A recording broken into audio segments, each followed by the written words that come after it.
Hello, this is March 24th FRQ. Just want to go over the responses. I'm going to do it because I want you to see me do it, so you do it exactly like I do. You don't vary too much, and hopefully, if you take your exams this year, you get all the credit. So, this is an easy FRQ, meaning what do I mean by that? There's no explains. I'm going to explain if you're asked to explain, but I didn't for this particular assignment, so just expect more than I'm going to give you. But I'm going to draw what you should see. So just review the question. Remember, you're supposed to read the entire question, and nobody ever does that. So I'm going to make you do it now. If you don't like it, fast forward. So what's the question? There's a pandemic around the world. What happens to aggregate demand, aggregate supply, long run aggregate supply? Label it Q1, P1, and label the full employment FE. It's pretty simple. I think most of you should get it. For B, show the corresponding LRPC. So Phillips curve we're talking about. SRPC, short run, long run, and then label the correct point on the graph where we are currently at point Z. For C, it says list number for list one fiscal policy action to help recovery. So you have one of two choices, and then how much of that fiscal policy should be increased or decreased depending on what you chose. So here we go. For the first one, you're going to draw hopefully a nice large graph, maybe larger than I would draw, and you're going to say 1A, and you're going to draw an ADAS. So down here we have real GDP. Up here we have the APL, average price level. We've got an upward sloping SRAS, a downward sloping AD. So now the question becomes, where do I put? What type of gap are we in? Ms. Baker, could I trouble you to call 8574, Ms. Baker? Thank you.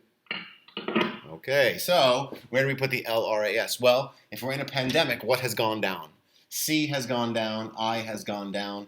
Well, government purchases might be increasing, but that's after the pandemic. And so the question doesn't talk about after the pandemic. It says what happens because of the pandemic. So we're going to draw our current to the left of the long run. So the long run aggregate supply gets labeled there.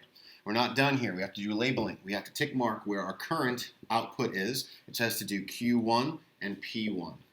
The last thing we have to do is put our full employment. Okay, the FE, it says the label down there. It says to specifically put FE, so that's what you do.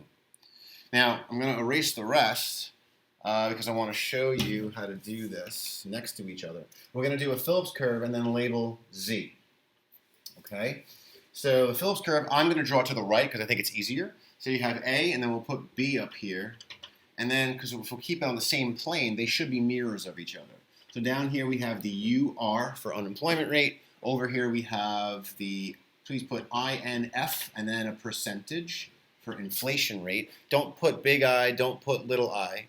They mean different things. One means, big I means investment. Small I means, could mean interest. So here we're talking about inflation. So just put inflation or put inflation rate or INF. So look what I'm going to do here. I'm going to try to follow my current and basically B, you can use a ruler. I'm going to put my Z, say, over here. I'm going to work around where we currently are. So my Z is there because it says to do that. So that means that my SRPC, you must realize these are, the price level probably went down and to the left. So therefore, if it's mirroring, it goes down and to the right for the Phillips curve.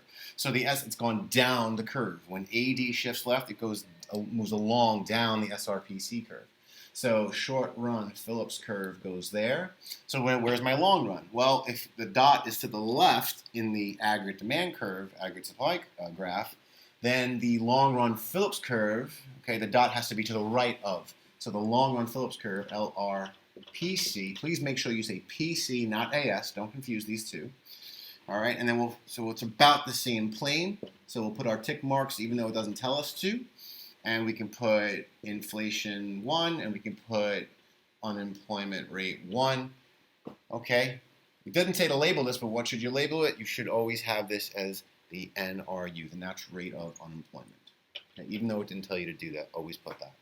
And that's it. Done. Done. You've got two correct, completely correct responses. All right, for the next part, I believe it says there, what fiscal policy should you do?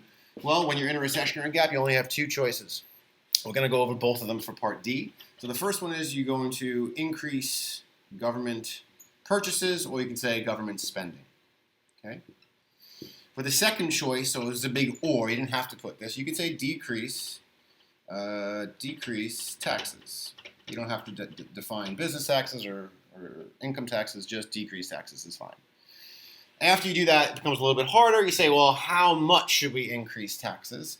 How much should we increase government spending? How much should we decrease taxes? And for that, you need to know two things. One, you need to know what the gap is, and they tell you. The gap is 100. I'm going to write it. You don't have to write this, but it's a $100 billion gap. And you also need to know the MPC. So I'll put D over here. The MPC is 0.9, which means the NPS is 0.1. So now it's all the information you need to know to figure this out. So let's start with the easy one, government spending. How much should we increase GP to get aggregate demand over to the right by 100 billion? So you have to take the multiplier.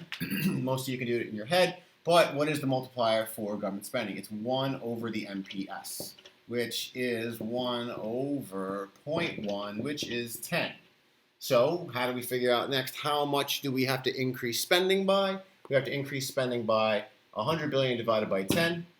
Hopefully you can do that in your head. And so therefore you have a multiplier of 10. So little arrow means therefore $10 billion increase in government spending. And that is your final answer. Notice I showed my work. I even showed how I got the multiplier. Every economics teacher can figure that out, no problem. They know what you're doing. For the second one, if you said they should decrease taxes, it's probably not the best choice here because the number is going to be a little iffy because it's going to have a decimal. But if you did, then you can get the multiplier in two ways. You could say the multiplier is always 1 less than the government spending multiplier, and in that case, it's 10. So you know it's going to be 9. If you didn't figure, you can't see me. If you didn't figure that out, you've got, oh boy, I lost myself. So you can do the MPC over the MPS. And now you've got 0.9 divided by 0.1, which gives you 9, which you knew already because we just told you. And so then you take 100 divided by 9, and you get 11.1. And that is how much you should decrease